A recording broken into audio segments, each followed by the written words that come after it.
Good day. This vlog is about the horror of the Philippines' drug war.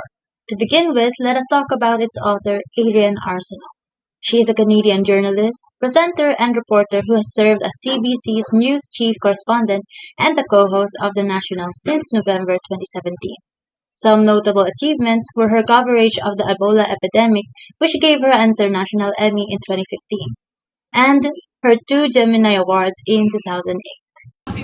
Moving on to the synopsis of the film, Duterte's war on drugs promises to eliminate all criminals in the country within 6 months.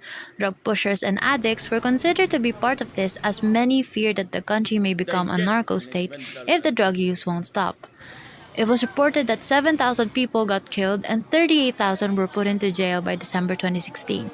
During the campaign, the policemen were licensed to kill, which led to power abuse and the death of numerous victims, including innocent people.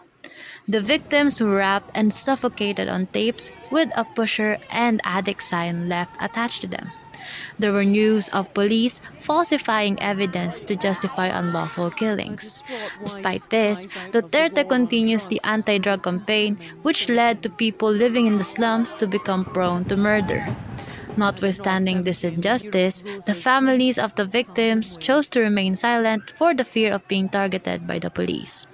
Many suffer psychological distress after witnessing the killing of a loved one. In the end, the war on drugs campaign became an anti-poor movement, since it only rattles the lives of innocent people in the lower class.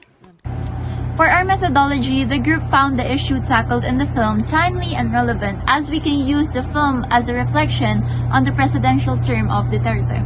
The themes of power abuse, discrimination, and violation of human rights were enough to pique the interest of the group, which led to the selection of this film. Now, let's talk about the two literary theories present in the film: New Historicism and Marxism.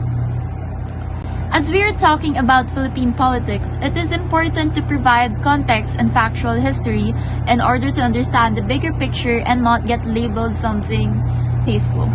This is where New Historicism and literary theory comes in. Before, when Duterte was president, he was the mayor of a city in Mindanao, where he successfully became famous for being brutal and inhumane. His whole presidential campaign was about killing all the drug users and addicts when he wins the position of presidency. The Marxist theory in literature shows the two very different lives of classes, but for this theory specifically, critics solely focus on the lower class of society. But when the higher class is mentioned, on the other hand, it shows the exploitation and injustices towards the lower class. In the film, it was only mentioned that the drug pushers and users were killed because of the war on drugs, instead of the drug lords. A famous conclusion for this is that the government only kills the people that are affiliated with drugs, or innocent even, that are poor, while on the upper hierarchy, they are kept protected and alive even if they're found guilty. Why do you think the non-peaceful situations occurred? Was it solved, or how could it be solved? The non-peaceful situations arose from the injustice of people getting killed despite not being involved with drugs. Some solutions were proposed to these are to raise awareness among the public, ask for help from reputable people who share the same sentiments you have, and gather evidence to support your claims. How did the film you watched change your perspective on the topic? What necessary personal changes will you make in your behavior? A patriarchal leadership that promotes racism and validates human rights should not be romanticized. As a person, I'd be vocal about pressing issues like this and remain critical of the government's actions. Why is resolving the conflict important to society and its institutions? Similar to drug abuse, the abuse of power in the guise of resolving a problem is very problematic. The power imbalance causes chaos and discrimination within the country, which promotes violence more than peace. Resolving the issue will rectify the injustice within the country, bring equality and respect despite the differences, and abolish power abuse within the government system.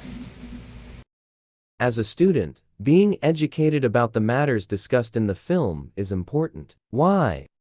Being aware about issues like this and knowing where things went wrong would help in learning from mistakes and not repeating them again in the future. Learning from mishaps like this would help in avoiding unfavorable and unfortunate events.